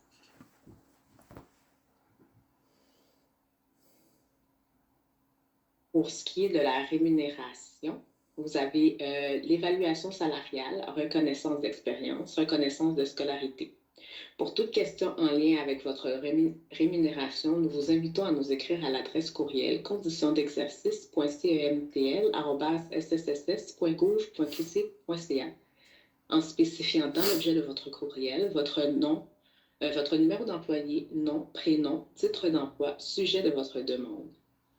Toujours trouver l'information sur notre service sur l'intranet onglet Ressources humaines, section Conditions d'exercice. Nous nous occupons aussi de la gestion de votre rémunération. Pour ceux qui doivent nous remettre certains documents en lien avec la reconnaissance d'expérience ou de scolarité, vous avez été informé dans votre lettre d'embauche du délai dans lequel vous devez nous faire parvenir vos pièces justificatives. Le délai est de 30 jours calendrier à partir de votre date d'embauche. Vous devez nous transmettre le tout par courriel à l'adresse des conditions d'exercice qui apparaît en bleu, en spécifiant dans l'objet du courriel toujours votre numéro d'employé, nom et prénom, titre d'emploi et sujet de votre demande, comme par exemple relevé de notes si vous déposez un bulletin. J'aimerais attirer votre attention sur le fait que les conditions d'exercice ne sont pas le service de la paie, que si vous avez des questions qui concernent votre paie ou relevé de paie, vous devez communiquer avec le service de la paie directement. Pour les avantages sociaux, il sera possible au courant de votre carrière chez nous d'accéder à certains congés conventionnés, comme par exemple les congés parentaux, les congés pour études, les congés sans solde, la retraite. Avant de déposer à votre supérieur immédiat une demande de congé, vous devez a priori valider les modalités de votre convention collective pour vous assurer que vous êtes admissible. Vous trouverez toujours l'information sur l'intranet, onglet Ressources humaines, section Conditions d'exercice. Vous pourrez trouver le lien vers votre convention collective nationale et locale via le portail du nouvel employé. Donc, voici la liste des avantages sociaux, qui est un congé annuel avant la première année de service au 30 avril, temps complet et temps partiel, jours alloués selon votre convention collective nationale, jours payables selon prestation de travail. Après 1 an de service au 30 avril, temps complet 20 jours alloués, 20 jours payables, temps partiel 20 jours alloués, jours payables selon une prestation de travail. Vous avez à côté la période de référence pour la prise de congé annuel du 1er mai au 30 avril. Puis vous avez la période d'accumulation année précédente du 1er mai au 30 avril. Pour la banque de maladie, vous avez le temps complet 9,6 jours. Pour les temps partiels, versement en bénéfices marginaux. Période de référence pour la prise des congés maladie du 1er décembre au 30 novembre. Banque de congés fériés, temps complet 13 jours, temps partiel versement en bénéfices marginaux. Période de référence pour la prise des congés fériés du 1er juillet au 30 juin. Régime de retraite, cotisation l'AREGA.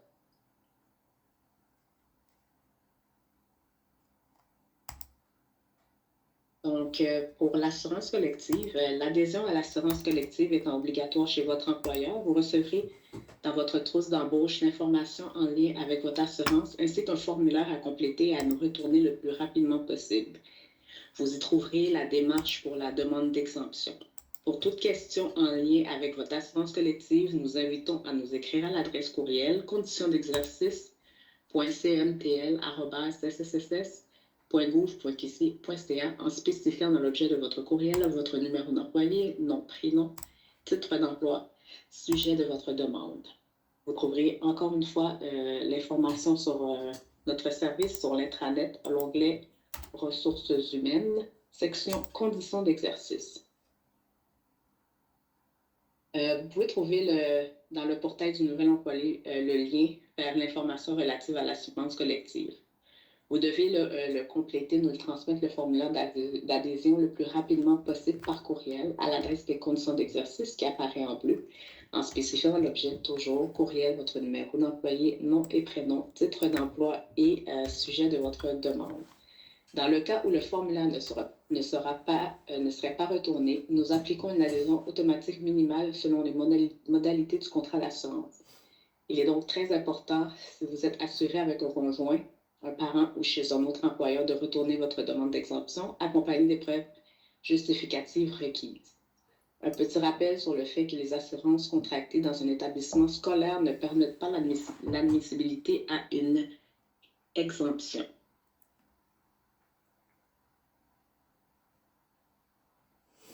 Donc, comment nous joindre toujours? Conditions d'exercice.cmtl@sss.gouv.qc.ca.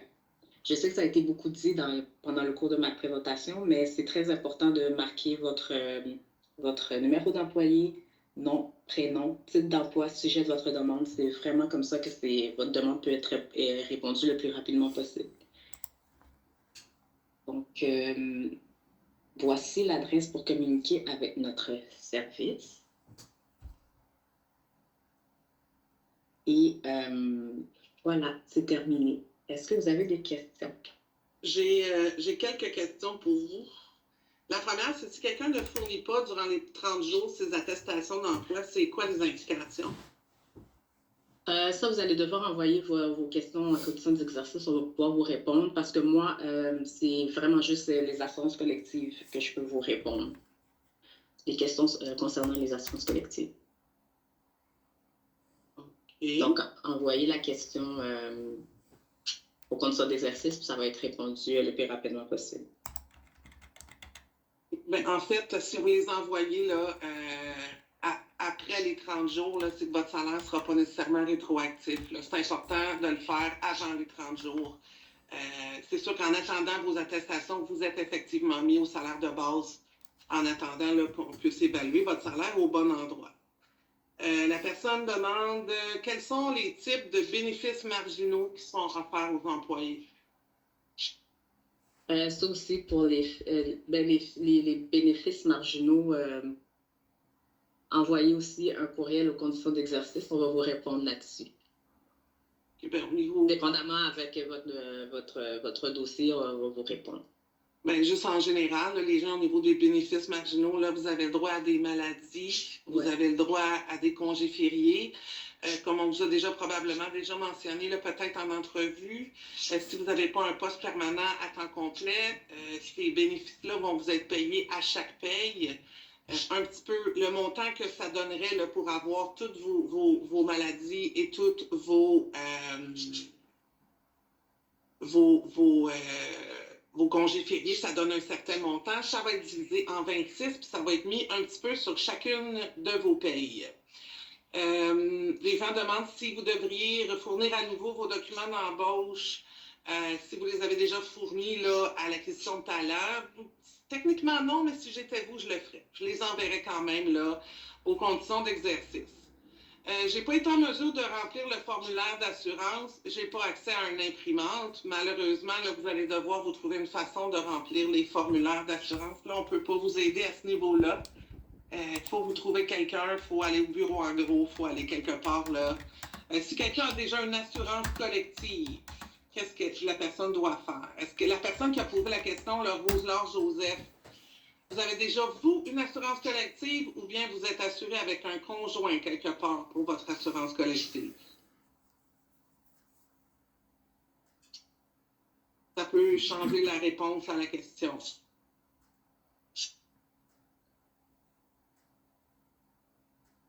En fait, si vous avez une assurance collective avec votre conjoint dans un autre, si vous faites juste une demande, vous remplissez quand même la demande d'adhésion, puis vous envoyez une preuve de votre assurance avec numéro de contrat et votre nom, puis on va faire une exemption. Là, quelqu'un qui demande pour quelqu'un qui a déjà une assurance privée étudiant, il fait comment? Là, vous parlez de l'assurance. Parce que je pense que maintenant, là, il y a beaucoup de gens qui ont une assurance privée au niveau de l'immigration. l'assurance, vous voulez dire dans un établissement scolaire, c'est ça? Il y a soit par l'établissement scolaire ou une assurance privée qui est prise là, parce que les gens n'ont pas accès à l'assurance maladie. Parce que l'admissibilité à l'assurance est obligatoire, mais si vous avez dans un établissement scolaire, c'est pas valide, malheureusement. Donc, vous allez devoir prendre les assurances ici avec nous. Juste mentionner là, aux gens là, que cette assurance-là, qui est l'assurance là, pour les personnes immigrantes, pour remplacer la RAMQ, c'est pas la même chose que les assurances collectives. Là. Vous devez prendre les assurances collectives avec l'employeur. Oui. Autre question?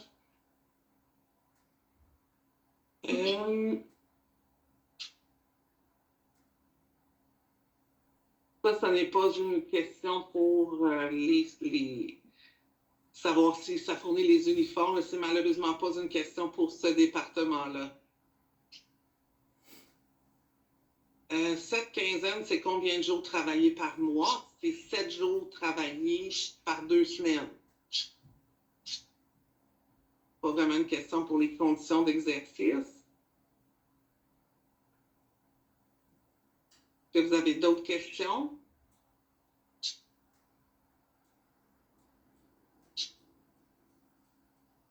Quelqu'un demande à partir de combien de temps est-ce qu'elle est couverte après avoir rempli le formulaire? Ça dépend de votre statut d'emploi. Donc, si c'est permanent, temps complet, c'est 1 mois après votre date d'embauche. Si vous êtes occasionnel, c'est 3 mois après votre date d'embauche.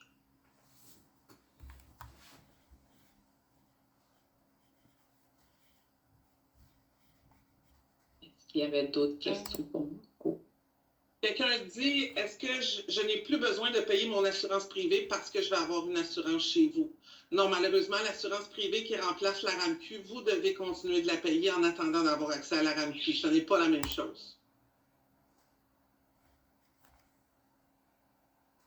Peut-on annuler l'assurance pour les membres de la famille en cours d'année? Qu'est-ce que vous voulez dire annuler l'assurance? Vous voulez pas d'assurance pour les membres de votre famille, si je comprends bien? Ça, c'est une question de Alexandra.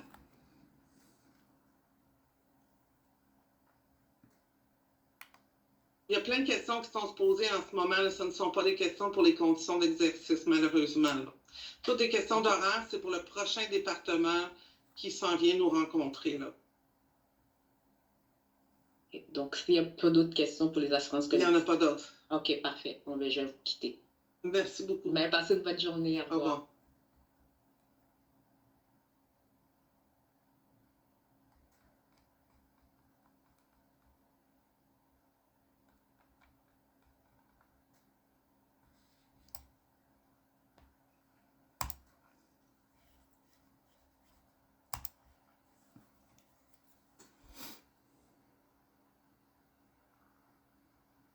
Marie-Belle, on revoit mon écran?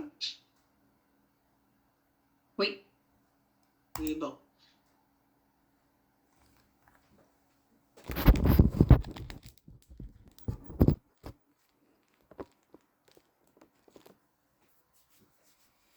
Bonjour. Est-ce que je peux commencer ma présentation?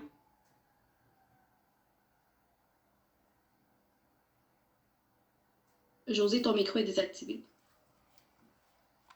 Ça fait quelque temps là, que je ne l'ai pas fait. Est-ce que vous partagez quelque chose ou bien c'est oral? C'est juste oral. OK, super. Oui, allez. Parfait. Bonjour, je m'appelle Ina Golivet. Je suis technicienne en administration pour le service de la planification des horaires et des activités de remplacement, la FAR. Nous sommes les activités de remplacement, aussi nommées liste de rappel. Nous faisons la gestion de vos horaires, l'attribution de remplacement à long terme, l'ajout des cartes de travail au quotidien ainsi qu'à temps supplémentaire. Le remplacement long terme sont émis selon la disponibilité long terme offerte par l'employé.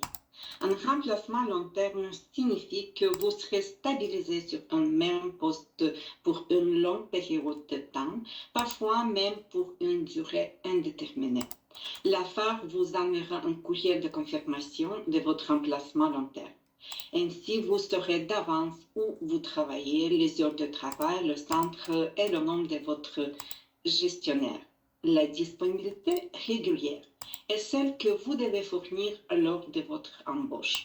Elle devra être respectée pour les 3 ou 6 premiers mois selon votre type d'emploi. Elle doit être d'un minimum de 4 jours par quinzaine, incluant une fin de semaine sur 2. Disponibilité long terme est celle que vous permet d'obtenir un remplacement long terme. Sans elle, aucun remplacement long terme ne pourra vous être attribué. Disponibilité en temps supplémentaire n'est pas obligatoire.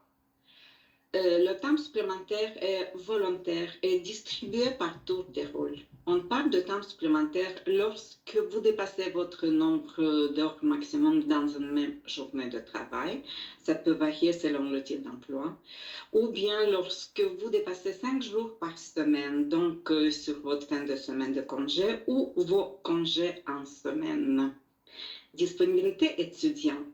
On parle ici d'une disponibilité pour se prévaloir du statut d'étudiant. Vous devez faire une demande de congé pour études. Vous pouvez trouver le formulaire sur l'intranet, le faire signer obligatoirement par votre gestionnaire, remplir le formulaire de disponibilité étudiante. Aussi, vous pouvez le trouver sur l'intranet. Vous devez fournir une preuve d'inscription de votre établissement d'enseignement avec votre nom, prénom ainsi que la date de début et la date de fin de votre session. Finalement, il faut parvenir tous les documents aux conditions d'exercice. Et voilà. Je pense que oui, je pense qu'on peut passer à la diapo suivante. Voilà, parfait. Statut d'emploi.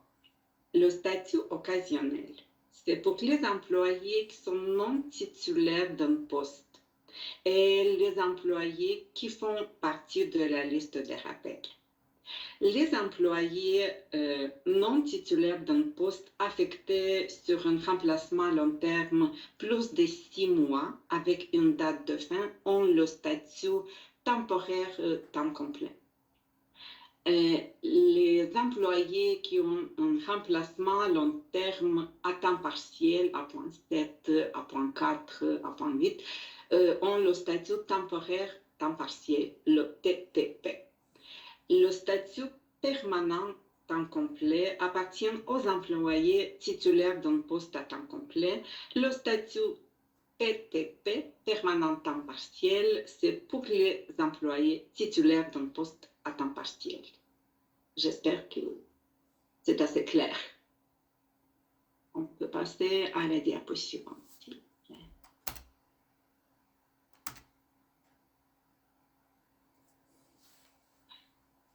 La disponibilité minimale prévue par la convention collective est de 4 jours par 2 semaines sur 2 quarts de travail, jour-soir, soir-nuit, nuit-jour, incluant une fin de semaine sur 2.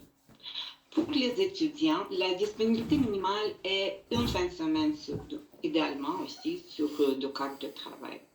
Et à la fin de votre session scolaire, la disponibilité à temps complet est obligatoire.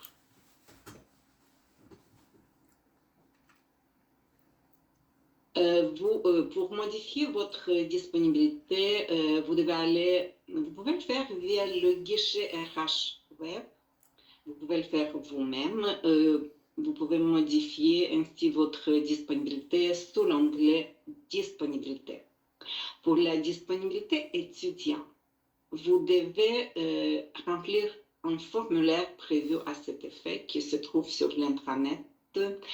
Et vous devez le faire signer par votre gestionnaire. effectivement, vous devez envoyer vos documents, comme c'était déjà mentionné, aux conditions d'exercice. Ainsi, vous avez passé de votre statut soit temporaire ou permanent, en temps complet, en partiel, à votre statut d'étudiant. J'ai une petite particularité. Il faut prolonger votre congé pour études au début de chaque session. Donc, vous devez remplir une nouvelle demande et fournir les pièces justificatives afin de prolonger votre congé, et c'est aussi auprès des conditions d'exercice.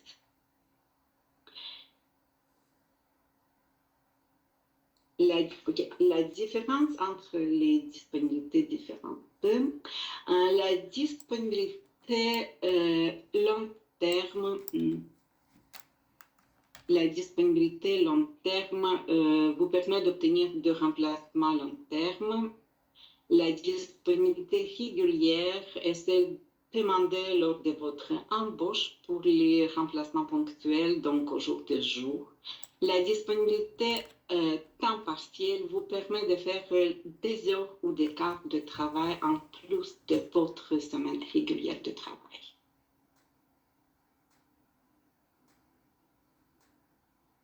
Si vous souhaitez être orienté vers un autre département, vous devez communiquer par courriel à votre adresse phare respective pour en faire la demande. Ça, c'est la démarche à faire. Que ce soit pour un simple quart de travail ou pour un remplacement long terme, la procédure est la même. En moins de 72 heures, vous serez appelé pour être avisé. À plus de 72 heures, le ou les quarts de travail seront ajoutés à votre horaire en fonction de vos disponibilités régulières ou long terme.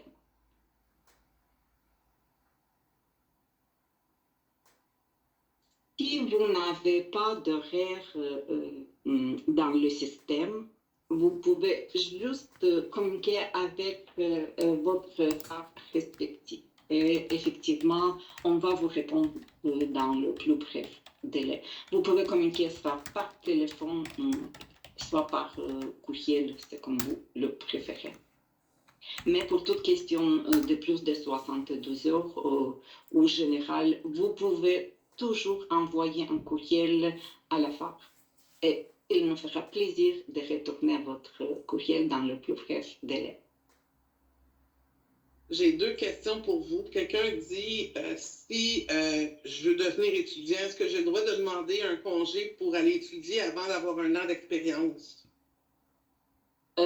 Si vous êtes en remplacement, oui, effectivement, vous pouvez le faire. Mais si vous débutez votre poste, il faut tout simplement compléter le formulaire et le faire signer par votre gestionnaire. Et oui, effectivement, ça va être autorisé par le gestionnaire. Ça dit, c'est quoi les critères pour avoir un remplacement à long terme? Est-ce que c'est à moi d'en faire la demande? On parle d'une nouvelle embauche, effectivement. J'aimerais mentionner que les remplacements long terme sont octroyés en fonction des besoins reçus par la phare et effectivement selon l'ancienneté. Puis mon autre question, c'est est-ce que si si la phare me donne une affectation, est-ce que j'ai le droit de la refuser? Est-ce que c'est... Je n'ai pas compris parce qu'on parle des nouvelles embauches. Effectivement, votre premier remplacement, votre première affectation, vous ne pouvez pas la refuser, je pense. Mais effectivement, vous pouvez le faire et ça va être inscrit dans votre dossier. C'est tout, il n'y a plus de questions. C'est parfait, je vous remercie. Merci beaucoup de m'avoir écouté. Bonne journée, au revoir. Merci, au revoir.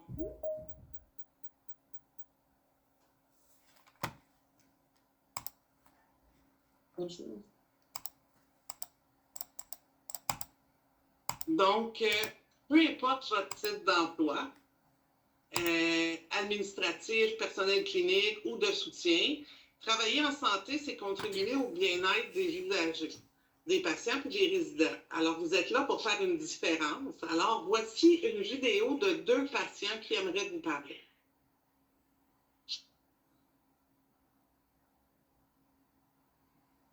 Bonjour tout le monde. Je crois que le son ne fonctionne pas, hein? Oui, ça fonctionne. Le son a fonctionné? Oui. Je suis surpris. OK, ça pas long.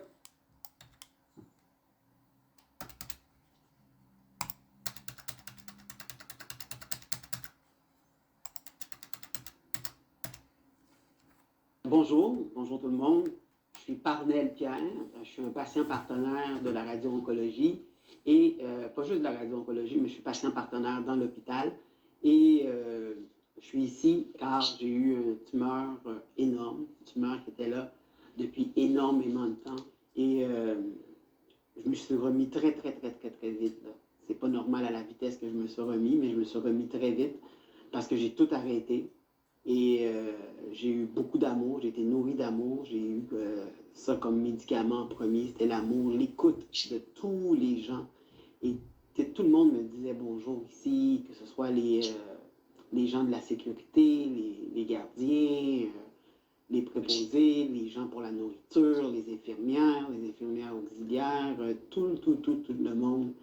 Et les gens prennent le temps de dire bonjour, puis de voir comment ça va vraiment. Comment que ça va, pas juste notre bobo, ça devient juste un petit bobo à ce moment-là. C'est pour ça que j'ai guéri aussi vite. C'est le personnel qui a fait la différence.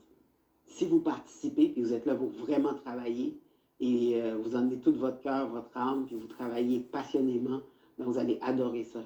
Vous allez vraiment adorer ça.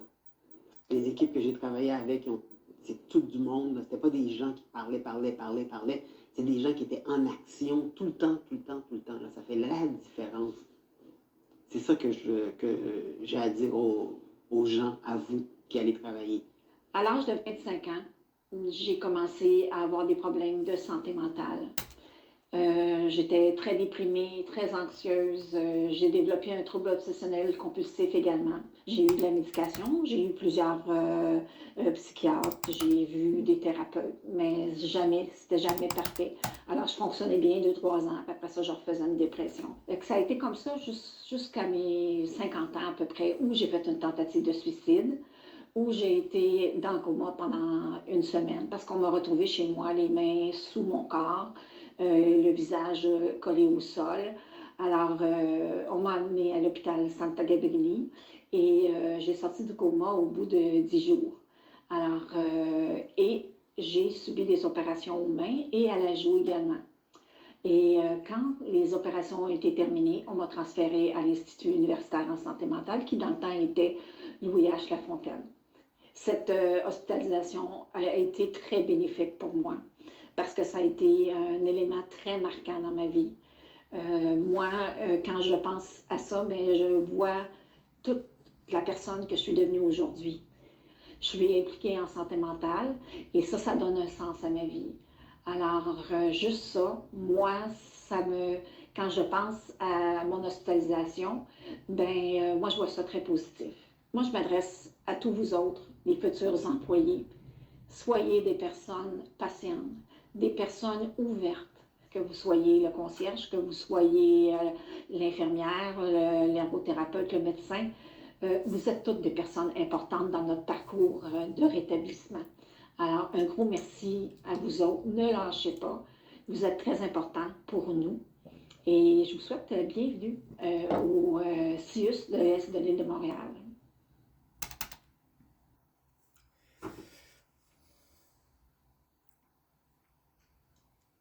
Non? Je me bats avec mon ordi qui ne collabore pas. Bon. Donc, on a parlé là, au début des catégories d'emploi. On a parlé des types d'emplois qu'on avait chez nous. Il y a plusieurs catégories chez nous de titres d'emploi. Il y a la catégorie 1, c'est-à-dire les infirmières auxiliaires, infirmières, les inhalothérapeutes. Il y a la catégorie 2, les préposés aux bénéficiaires, services alimentaires, l'hygiène et salubrité, le personnel de métier de la construction. Catégorie 3, agents administratifs ou techniciens en administration. Et catégorie 4, les éducateurs spécialisés, travailleurs sociaux, psychologues, ergothérapeutes. Donc, sur votre lettre d'embauche, vous avez votre catégorie qui est mentionnée. Donc, vous allez devoir aller rencontrer votre syndicat. C'est à quelle heure déjà, Marie-Belle, le syndicat? À 11h ou à 11h30? C'est à 11h30. Donc, vous allez devoir, là, vous allez avoir une longue pause jusqu'à 11h30 où vous allez devoir aller rencontrer votre syndicat. Est-ce que tout le monde a reçu le lien durant la pause pour aller rencontrer son syndicat? En fait, José, c'est envoyé dans leur courriel de rappel. Mais est-ce que tout le monde a le lien pour aller rejoindre son syndicat? Sinon, je vais l'envoyer tout de suite ici. Est-ce que vous pouvez l'envoyer dans le chat? Parfait.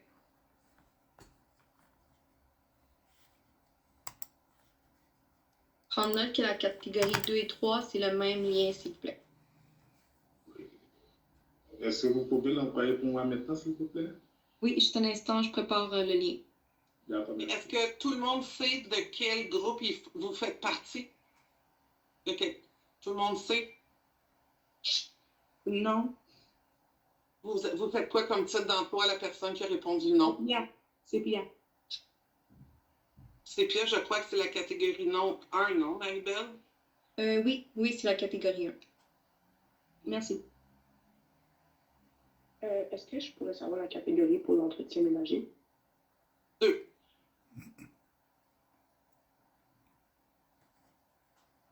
Voilà, j'ai envoyé les liens. Si vous n'êtes pas certain de quelle catégorie, juste activez votre micro.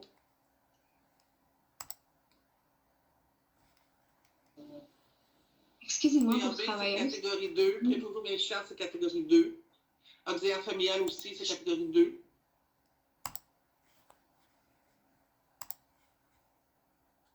Il y a d'autres questions par rapport à votre catégorie? J'ai toujours pas reçu le lien dans le chat. Magasinier, il est là, il était juste au-dessus. Magasinier, c'est catégorie 3. Cuisinier. 2. Si.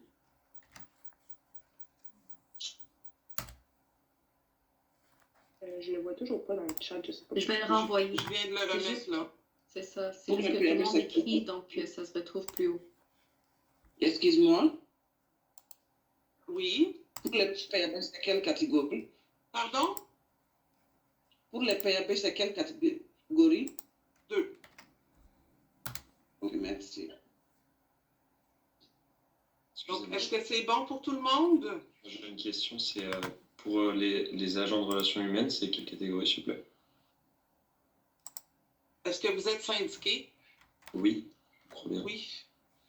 Je crois que c'est la 4. Donnez-moi juste 2 petites secondes.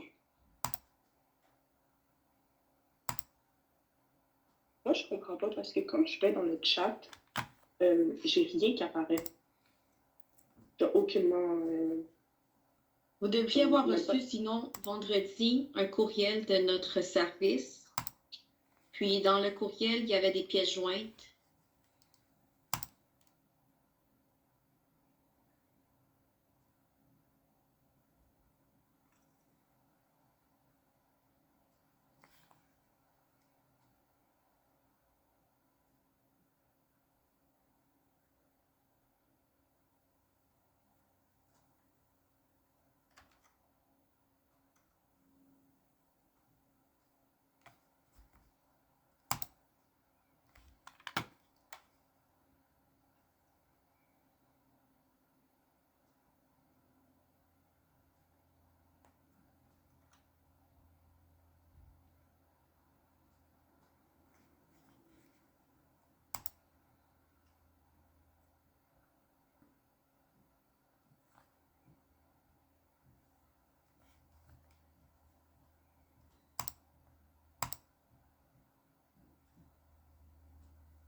mais on les a pas. Là, on va demander à tout le monde, s'il vous plaît, de quitter ici.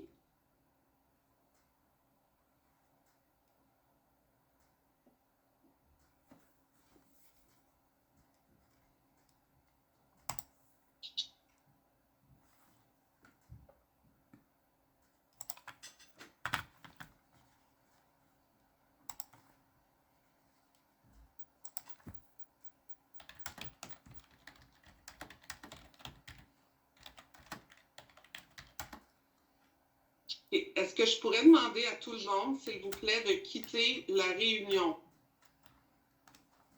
Vous devez cliquer le bouton rouge en haut, qui est le gros bouton « Quitter ».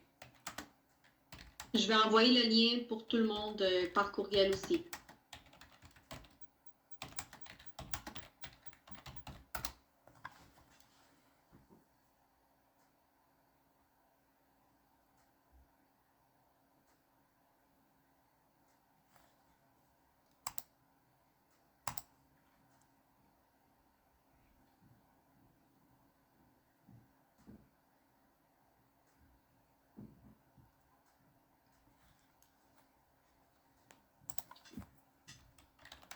Monsieur Jean? Monsieur Jean? Ben, écoutez, ma session fermée par erreur, je n'ai manqué un bout. Pourquoi on ferme? Parce que vous devez aller rejoindre votre syndicat à 11h30. Vous devez quitter cette réunion pour aller en rejoindre une autre dont vous allez recevoir le lien, là. Ah, OK, parce que je ne l'ai pas, le lien, là. Ça fait que- OK, d'accord. C'est bon? Oui, c'était pour 11h30, je me souviens bien. C'est ça. OK, merci. Merci.